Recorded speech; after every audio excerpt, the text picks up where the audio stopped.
Hello everyone, welcome back to Study India channel, and this is the lecture number 2. In lecture number 1 I have already discussed about climatic factor of this particular chapter. This is the second lecture in which I will discuss about natural vegetation. So first of all we understand कि what is natural vegetation. तो यहाँ पे natural vegetation वो vegetation होती है जो without interference of human की क्या हो जाती हैं, ग्रो हो जाती हैं, उनको ही हम नेचुरल वेजिटेशन कहते हैं. किन किन फैक्टर्स पे ये नेचुरल वेजिटेशन डिपेंड करती है? बहुत सारी क्लाइमेटिक कंडीशन पे डिपेंड करती हैं, जिनमें से कि सबसे जो इम्पोर्टेंट है वो रेनफॉल है. इस तरीके से आपको ये चीज़ याद रखनी है. इसके अलावा जो हमारी नेचुरल वेजिटेशन है, इन नेचुरल वेजिटेशन को हमने 5 कैटेगरीज में डिवाइड करा है, जैसे कि tropical evergreen forest, tropical deciduous forest, thorny bushes, mountain vegetation and mangrove forest.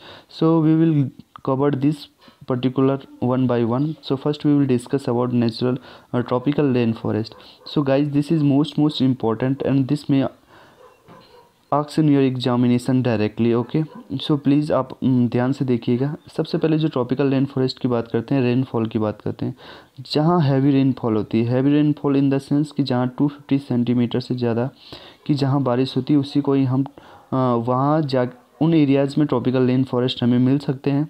इसके अलावा ये बहुत ज़्यादा डेंस फॉरेस्ट होते हैं. ओके, और डेंस फॉरेस्ट इस तरीके से होते हैं कि जो सनलाइट है वो डायरेक्टली ग्राउंड को रीच नहीं कर पाती है. ओके, ये जो फॉरेस्ट है हमें एवरग्रीन दिखते हैं. एवरग्रीन इसलिए दिखते हैं क्योंकि इनके जो ट्रीज़ होते हैं, इनमें जो डिफरेंट ट्रीज़ हैं वो अलग अलग टाइम पे अपनी जो प्लांट जो लीव्स हैं उनको सेट करते हैं.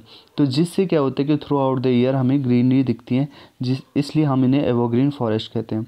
So most important part of this tropical rainforest is the tree. These three tree are very important. आपको याद रखने डायरेक्टली क्वेश्चन में पूछे गए हैं ये कि mahogany, ebony and rosewood. These are the tree found in which forest you can say tropical rainforest. Okay. So what are the areas in which these forests are found? So first of all is Andaman and Nicobar. Okay, Andaman and Nicobar. North eastern state. Okay, आप देख रहे होंगे कि जहाँ जहाँ ज़्यादा rainfall होती है, जैसे कि आपको पता है अंडमान एंड निकोबार में रेनफॉल ज़्यादा होती है. नॉर्थ ईस्टर्न स्टेट जैसे कि असम एंड अरुणाचल प्रदेश में. ओके, और वेस्टर्न स्लोप ऑफ वेस्टर्न घाट में क्या होती है, ज़्यादा बारिश होती है, तो इसलिए ये ट्रॉपिकल रेन फॉरेस्ट वहाँ पाए जाते हैं. So now we will focus on the tropical deciduous forest. सबसे पहले डेसिडुअस का मतलब क्या? डेसिडुअस का मतलब कि ऐसे ट्रीज जो अपनी लीव्स को सेट करते हैं किसी पर्टिकुलर टाइम में within a year. Okay, इसके अलावा जो ये ट्री हैं, okay, it is large in a large part of country we have this type of forest. कहने का मतलब ये है कि इंडिया के अंदर सबसे ज़्यादा एरिया में कवर्ड हैं ये ट्रॉपिकल डेसिडुअस फॉरेस्ट. तो इस तरीके से आपको याद रखना है. और they are also called as a monsoon forest, 2 type. Okay, so monsoon forest हमने यहाँ पे आपको बताया. इसके अलावा जो इम्पोर्टेंट ट्री है वो साल, टीक, पीपल, नीम एंड शीशम है. आपको याद सिर्फ साल, टीक एंड सैंडलवुड. सैंडलवुड यहाँ पे लिखा नहीं गया है. ओके, तो ये तीनों के तीनों इम्पॉर्टेंट है. अगर आप ये याद कर सकते हैं तो वेल एंड गुड, बट ये तीनों के तीनों आपको याद करने हैं. साल आपको नॉर्दर्न पार्ट में मिलेंगे, टील सेंट्रल पार्ट में एंड सैंडलवुड आपको साउदर्न पार्ट में मिलेंगे. ओके, इसके अलावा they are covered in most areas जैसे कि Uttar Pradesh, Bihar, Jharkhand, Chhattisgarh, even in Maharashtra. Okay, so now we will focus on thorny bushes. Thorny bushes क्या है? The characteristic of this type of vegetation is they are found in only the areas in which rainfall occur in less than 60 centimetre. Okay, और इनकी खास बात ये होती है कि क्योंकि रेनफॉल कम होती है तो इनका वाटर लॉस कम से कम करना होता है, तो इसलिए इनका स्ट्रक्चर कुछ इस तरीके से होता है कि ये वाटर लॉस कम से कम कर सकें. तो इस तरीके से जैसे कि इनकी जो लीव्स होती है वो in the form of spine होती है, जिसके कारण ये क्या करती है, लॉस ऑफ वाटर को कम से कम कर पाती है. क्या क्या एग्जांपल है इनके? जैसे कि कैक्टस हो गया, खैर हो गया, बबूल हो गया, कीकर हो गया. आपने सब ने देखा होगा कि जो इनकी लीव्स होती हैं इनमें स्पाइन जैसे होते हैं, ठीक है, कंटीलेदार होते हैं. ओके, और कहाँ कहाँ पाई जाती है ये पाई जाती हैं Rajasthan, Punjab, Haryana, western eastern slope of western Ghat. आपको यहाँ पे याद रखने वाली चीज़ है, ये देखिए 2 चीज़ हैं. This is the western slope of western Ghat and this is the eastern slope of eastern Ghat. This is the windward side जहाँ की बारिश होती है. और जब हम यहाँ पहुँच जाते हैं तो जो मॉइस्चर होता है विंड में वो ख़त्म हो जाता है, जिसके कारण ये ड्राई होती है। तो इस तरीके से यहाँ कम रेनफॉल होगी या रेनफॉल बहुत ही कम होगी।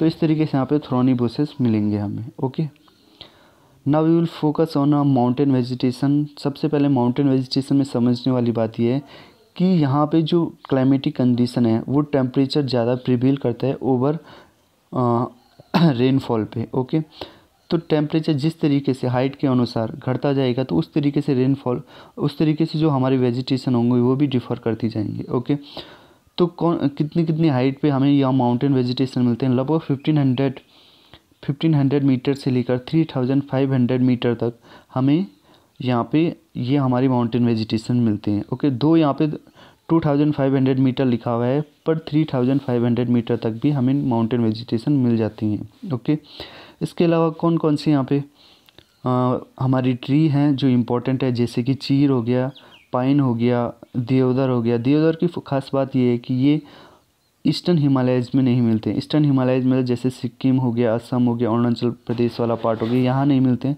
बल्कि ये वेस्टर्न पार्ट में मिलते हैं। वेस्टर्न पार्ट जैसे कि जम्मू एंड कश्मीर हो गया, पंजाब का नॉर्थ पार्ट हो गया, हिमाचल एंड उत्तराखंड वाला पार्ट हो गया। Okay, so now we will focus on mangrove forest. देखिए, mangrove forest are very interesting. This the characteristic of mangrove forest is जहाँ हमें सलाइन वाटर होता है, जहाँ सिल्टेशन होता है। ओके, और जहाँ टाइड होते हैं, तो इन एरियाज़ में हमें मैंग्रोव फॉरेस्ट मिल जाते हैं। ओके, इसके अलावा ये कहाँ कहाँ पाए जाते हैं? देखिए, इंडिया के वेस्ट बंगाल जो सुंदरवन इलाका है वहाँ मिल जाते हैं, और सुंदरवन नाम जो पड़ा है वो सुंदरी ट्री से पड़ा है, जो कि वहाँ सुंदरी ट्री होती है। ओके, इसके अलावा जी सुंदरवन है सिर्फ वेस्ट बंगाल में नहीं, बल्कि वेस्ट बंगाल के अलावा जो ये बांग्लादेश वाला इलाका है यहाँ भी कंटिन्यूस रेंज में मिल जाते हैं हमें ये मैंग्रोव फॉरेस्ट। इसके अलावा दूसरी जगह जहाँ ये मैंग्रोव फॉरेस्ट पाए जाते हैं जैसे कि अंडमान निकोबार हो गया, इसके अलावा गुजरात में भी मिलते हैं। ओके, उड़ीसा में जैसे कि आपने भीतरकनिका अगर आप उड़ीसा के तो आपको पता चलेगा कि ये भीतरकनिका वाला जो इलाका है वहाँ भी मैंग्रोव फॉरेस्ट मिलते हैं। So now we will focus on के फॉरेस्ट हमें क्यों इंपॉर्टेंट है। सबसे पहले बात तो ये ऑक्सीजन हमें प्रोवाइड कराते हैं, और दूसरा कि ये कार्बन स्टोरेज हैं, कार्बन स्टोरेज का काम करते हैं।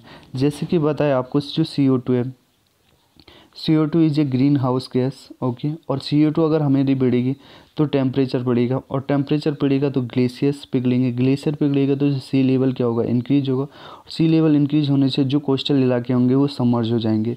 तो इस तरीके से हमें एक सफिशेंट अमाउंट में CO2 तो होनी चाहिए, बट अगर उस अमाउंट से ज़्यादा होगी तो CO2 का जो इफ़ेक्ट है वो क्या होगा? उस इफ़ेक्ट से जो क्लाइमेटिक कंडीशन है वो चेंज होती जाएंगी। तो इस तरीके से हमें जो conservation of forest is important, so that हम जो इंक्रीज कार्बन है उसको हम स्टोर कर पाएँ। ओके, इसके अलावा सॉइल इरोजन से भी कंट्रोल करते हैं हमारे फॉरेस्ट। ओके, फर्नीचर हो गया, फ्यूल हो गया, फॉडर हो गया, मेडिसिन प्लांट हो गया, हर्ब्स, हनी, गम्स, ये सारी चीज़ें हमें फॉरेस्ट से मिलती हैं। तो इसलिए हमें फॉरेस्ट को कंजर्व करना वेरी वेरी इंपॉर्टेंट, कि आप प्लीज़ फॉरेस्ट को कंजर्व करिए, अपने आसपास के इलाके को सस्टेनेबल वे में यूज़ कीजिए। तो इस तरीके से ये फॉरेस्ट का फिगर दिखाया है, और क्या क्या चीज़ें ये हमें देती है, ये सारी चीज़ें यहाँ पे दी गई है। The most important oxygen and they are the storage of carbon dioxide. Okay, so now we will focus on wildlife. Okay, wildlife, so आपको जैसे कि पता है कि जो फॉरेस्ट है they are also the dwelling unit of the wildlife. Okay, dwelling unit बोले या होम बोले बात एक ही है, वाइल्ड लाइफ। ठीक है, इस तरीके से बहुत सारे थाउजेंड ऑफ स्पीसीज़ हमें मिलती है, जैसे कि रेप्टाइल्स, एम्फीबियंस, मैमल्स। तो रेप्टाइल्स क्या होते हैं? जो रेंगने वाले जानवर होते हैं, जैसे कि स्नेक्स। ओके, एम्फीबियंस किन कहते हैं? एम्फीबियंस आर दोज जो कि वाटर एंड लैंड में दोनों में रह सकते हैं। ओके, जैसे कि फ्रॉग हो गया आपका। इसके अलावा मैमल जो अपने बच्चों को दूध पिलाते हैं, बर्ड, इंसेक्ट, और इस तरीके से बहुत सारे वाइल्ड लाइफ मिलती है हमें फॉरेस्ट में। ओके, जैसे कि आप सभी को पता है कि जो टाइगर है वो हमारा नेशनल एनिमल है। इस तरीके से गिर फॉरेस्ट जो कि गुजरात में है वहाँ एसिटिक लाइन मिलते हैं, और जो ये एसिटिक लाइन है वो एंडेमिक है। ओके, एंडेमिक है गिर फॉरेस्ट के लिए। एंडेमिक का मतलब होता है कि वो स्पीसीज जो उसी इलाके में मिलती हैं और किसी भी इलाके में नहीं मिलती हैं।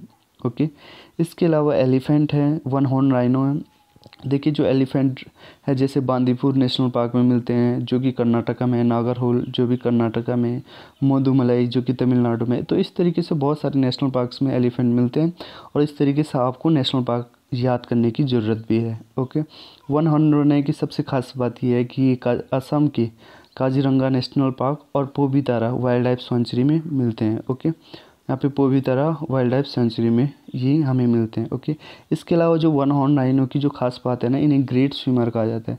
ग्रेट स्विमर कहने का मतलब है कि ये पानी में अच्छे से तैरते हैं। ओके, सो इसी तरीके से हमारे पास बहुत सारी चीज़ें हैं, जैसे कि डेजर्टेड एरिया में एनिमल कौन कौन से मिलते हैं, जैसे कि कैमल, वाइल्ड एस। देखिए जो ये वाइल्ड एस है ना, वेरी वेरी इंपॉर्टेंट, क्योंकि ये पर्टिकुलरली डेजर्टेड इलाके में ही मिलता है, जैसे कि रन ऑफ कच्छ में। इसके बाद अगर हम हिमालयस की बात करें, जैसे कि वहाँ स्नो लेपर्ड मिलता है हमें, वाइल्ड गॉड, बियर वगैरह मिलते हैं। इसके अलावा तिब्बतन एंटीलोप जो कि वेरी फेमस है, जो कि हिमालयस के इलाके में मिलता है, तिब्बतन एंटीलोप। ओके, और इस एंटीलोप से हम पश्मीना शॉल भी बनाते हैं। ठीक है, पश्मीना शॉल। ओके, तो इस तरीके से आपको याद रखना था कि पश्मीना शॉल हमें तिब्बतन एंटीलोप से मिलती हैं। इस तरीके से मैं अगर आपको बताऊं तो जम्मू एंड कश्मीर में एक क्रिटिकली इंडेंजर्ड स्पीसीज है, जिसे कि हम मंगुल या कश्मीरी स्टैग भी कहते हैं।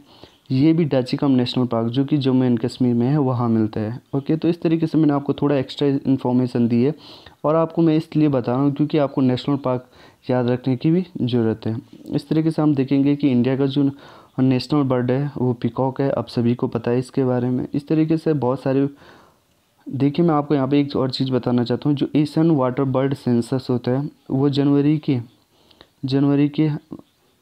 के महीने में होता है हर साल, और ये कराती है bird life international plus Bombay natural history society. ये जो बॉम्बे नेचुरल हिस्ट्री सोसाइटी है ये एनजीओ है, और ये इस इंटरनेशनल ऑर्गेनाइजेशन के साथ मिलकर इंडिया में एशियन वर्ल्ड बर्ड सेंसस कराती है। ओके, तो इस तरीके से मैंने आपको ये बताया। और हमारे जो देश में बहुत सारी माइग्रेटरी स्पीसीज़ और अपनी एंडेमिक भी पाई जाती है, जैसे कि पिजन, मैना, गीज, बुलबुल एंड डक वगैरह हमें मिलती है। ओके, इसके अलावा बहुत सारे स्नेक्स की स्पीसीज़ भी पाई जाती है, जैसे कि कोबरा, क्रेट्स वगैरह हो गई। ठीक है, तो इस तरीके से हमने कंजर्वेशन करने के लिए, अपनी वाइल्ड लाइफ को कंजर्वेशन करने के लिए बहुत सारे स्टेप्स उठाए हैं, जिसमें 2 प्रकार के टाइप्स के कंजर्वेशन होते हैं। एक इन सीटू होता है, एक एक्स सीटू होता है। इन सीटू का मतलब होता है ऑन साइट का मतलब जैसे कि एनिमल का हैबिटेट इस पर्टिकुलर इलाके में, तो इसी पर्टिकुलर इलाके में उनको कंजर्व करके रख लिया हमने।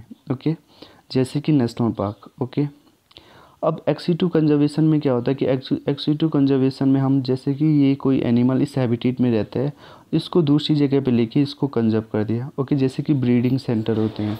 ओके, तो इस तरीके से आपको ये 2 चीज़ समझनी थी। हमने बहुत सारे प्रोजेक्ट चलाए हैं अपनी वाइल्ड लाइफ को कंजर्व करने के लिए, जैसे कि प्रोजेक्ट टाइगर। ये 1973 से स्टार्ट हुआ था। सबसे पहले ये स्टार्ट इम्प्लीमेंट किया गया था कॉर्बेट नेशनल पार्क से, जो कि उत्तराखंड में है। ओके, और इस कॉर्बेट नेशनल पार्क से रामगंगा रिवर निकलती है। ये क्वेश्चन यूपीएससी में पूछा गया है, इसलिए इस तरीके से आपको कुछ कुछ जो नेशनल पार्क है जो इम्पोर्टेंट है उनकी रिवर भी याद रखनी है कि कौन सी रिवर वहाँ से गुजरती है।